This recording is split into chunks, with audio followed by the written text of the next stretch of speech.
Okay folks, welcome back today. Today what we have here is an alternator for my 2013 Accord V6.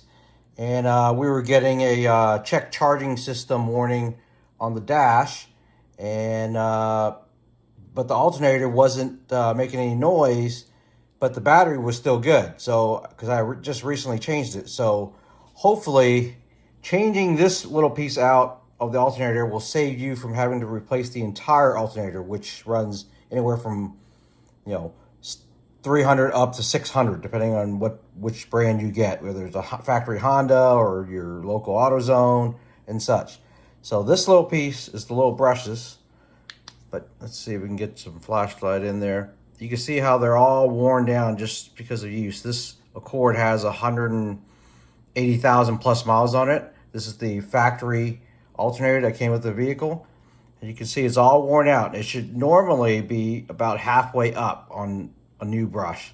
So I went to my local Honda dealership, and there's the part number for it. Paid about $20 for it. Here's the new one. The new one has a pin that holds it down in place so that you can insert it. But if I were to remove it, the brushes should stick up probably about halfway. Simply remove the cover on the alternator, literally 3 nuts, and then there are 2 little bitty screws that hold the brush down. That's all you do. Unscrew it, put the new one on, remove the little pin, and then put the 2 screws back on and the 3 nuts, and that is it. That should take care of that. You can at least try this first, a $20 fix, versus going out and buying a new alternator. So hopefully this helps. Thanks again for watching.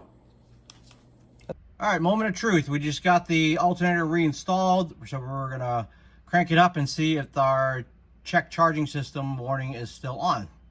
Crank it up.